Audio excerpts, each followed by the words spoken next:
Hello and welcome to Got Clutter, Get Organized, the conversation. I am excited because I have Nicole Gabai and she is an OG organizer just like I am. She only started like maybe a couple years after I did, so I can't wait for the conversation because we're going to talk about office organization. So, Nicole, thank you so much for joining us. Thank you for having me, Janet. So, before we get started into the office organizing, what made you decide to be a professional organizer? Well, it sort of happened organically. I had been working in TV production for 10 years. I worked at MTV, Nickelodeon, commercial production companies, and all the while I was learning systems the corporate way. And everything is a system and there is a certain way of doing things. So I was 21 when I started, and all the while I didn't realize it then, but I was learning systems, how it works, how to store things for retrieval. I was getting that message. And after about 10 years, I was working at a commercial production company, and I was organizing the castings and doing production management. And I kept going to the ad agencies for that.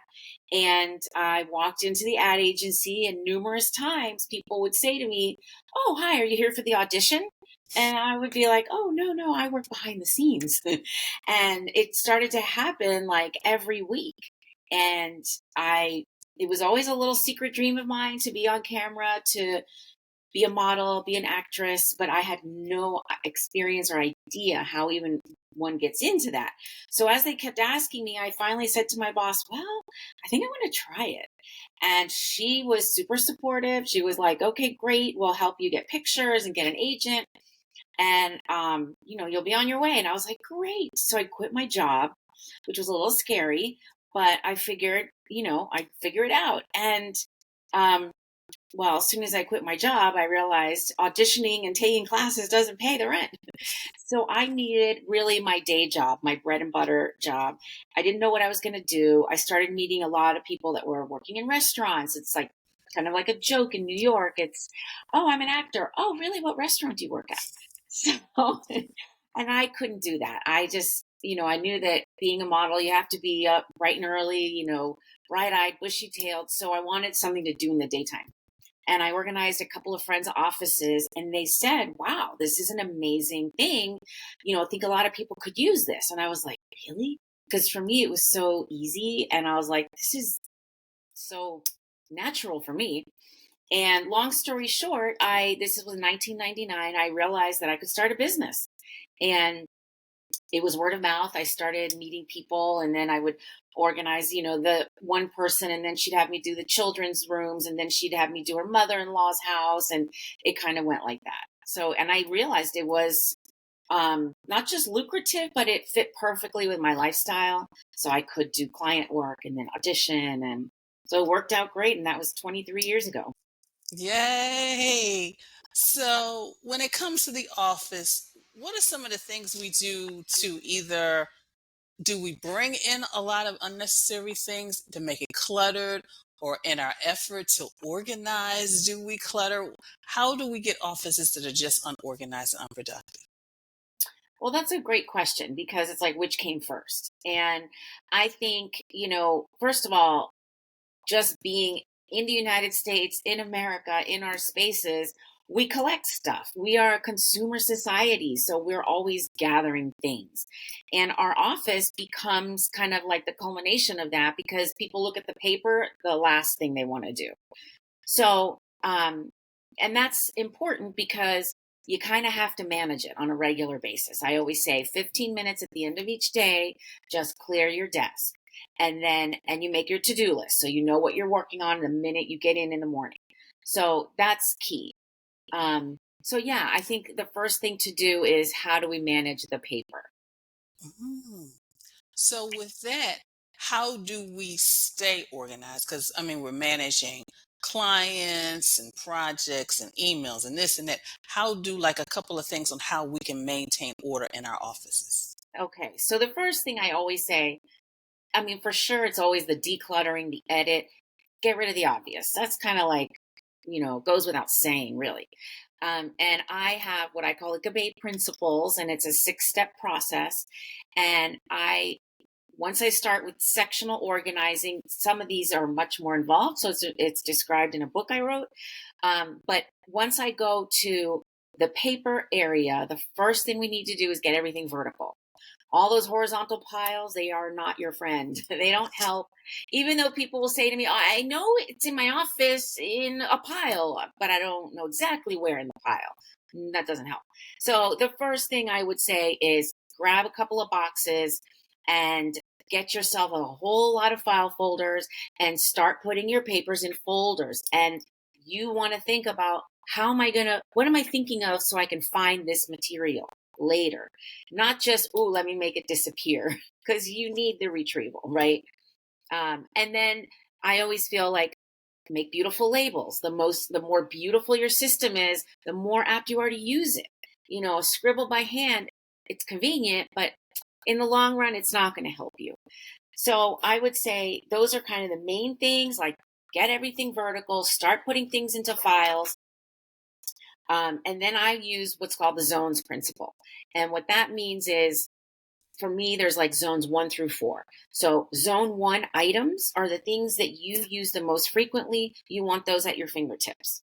And then zone 2 are things you use, but not as frequently. You want your most important files on your desk in a step file. So they're sort of on a horizontal level. So you can see each of the folders as they go down.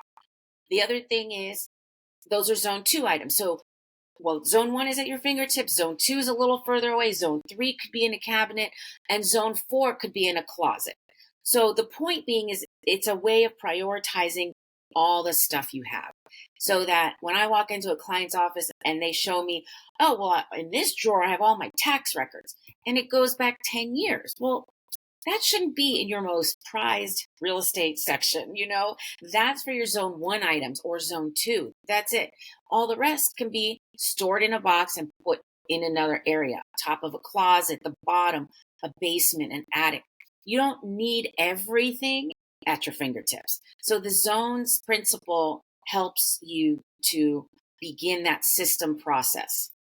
And I like that zone principle because it not only helps you organize everything, but also it can help you in in the archival, the maintaining, the letting go. Because if something is in a 4, then is that stuff, do you really need that stuff? I mean, yes, the 1 Exactly. and 2 is like really important, but the 4, and Yeah. like you said, 10 years worth of tax things every tax year. I love it. My the person that does my taxes, she gets a text from, it's like, okay, what year can I get rid of now? Because I get excited because I I know there's some know. things I need to scan and keep, but then a lot Right. of that physical stuff, like you said, 10 years, do we really need to keep You all of really that stuff? don't. And I always say, ask your attorney, ask your accountant first before you start pitching those things. But it is a constant evolution. Like, you have to revisit this paper system maybe every quarter, definitely at least every 6 months, because your projects change, your priorities change, and the zone principle helps you prioritize. So once you're in that zone 4, if those items are in there, yeah, go back there every year. How many can I get rid of? Do I have old folders, things that are completely irrelevant now? So that is a constant. That's not like a one and done type of thing. That's good. That's good. No, so Nicole, as you work with clients and your Mhm. family, and then you, of course, you have your personal things in your life, how do you stay organized? Ooh, well, I have a couple of different systems that I maintain on a regular basis. One of them is my date book. And yes, I am still a paper planner person. So I am keep I. this very handy. As you can see, some of my days are super full and some are not. I also have another book. I call it the halfway book. I can explain it to you. It's also explained in my book. Basically, it is a spiral bound notebook with tabbed sections. And the reason for that is to categorize all the information that comes at you on a daily basis. That way, you can retrieve the information. And I like that way better than just, say, a spiral notebook, because that's what I call the running tally. And then you're just jotting things down, and they might be chronological, but maybe not. You might add a note here and you put something else over there, and then you're stuck with the, oh, I know I wrote this lady's phone number down and it was in my purple pen and it's on the left side page. Hold on, let me flip. And that's where you get into trouble. I believe in the categorical retrieval. So the notebook I love, it has 12 sections and I do talk about it in my books. You can figure, it's on Amazon, it's available widely. And you can figure out how to also adapt it to any type of notebook that you use. Some people have a lot more information, so they need a 3-ring binder. I've worked with a cinematographer. He saw my little notebook and he said, I would fill that in a day. So you adapt, if you need a big binder, whatever works for you, the key is the categories so that you go through I always call it, look at all the papers in your life, in your zone 1. What is that information coming at you? And break it down by category. So it could be your home, your spouse, your children. It could be if it's a renovation project, travel plans, vacation ideas. It could be your pet. So you come up with these categories. Now you can retrieve what you're writing down. And that for me is key. As long as I have my date book and what I call the halfway book, that keeps me in order. And then why it's called halfway book is because it's halfway information between, could be just a fleeting thought, could be just a little note somebody gave me, it didn't mean a lot, or it becomes a subject matter I need to refer to. I start a file folder, depends on how much volume, it then needs a notebook, whatever it needs to expand to. But in the beginning, you don't know. You write down little things. You may need it later, you may never need it. So I like Mm. this halfway place. And I like that, Nicole, because then that really kind of eliminates the need for scraps of paper. All That's those little itty bitty scraps of We paper that all have them. I'm so glad you brought that up. I call that little paper syndrome. And when I meet a client, I'm like, well, let's see what's in your pockets. How about your purse? How about your, change purse, your billfold? Everyone collects little papers. I know we're all digital, but we all still use Post-its. And people do give out business cards. And I love this book to just as a holding place. And I know, because my book lasts me about 6 months, I know when it's time for a new book, when I look at my desk and I'm like, there's so many little papers, this is driving me nuts. I file them in my book and start a new book. And that's mm, how you keep it moving. It's a flow. It's like, I really feel like our space, our office, our homes, there is a connection with it all. It's like holistic. So the way we manage our time relates to how we manage our space.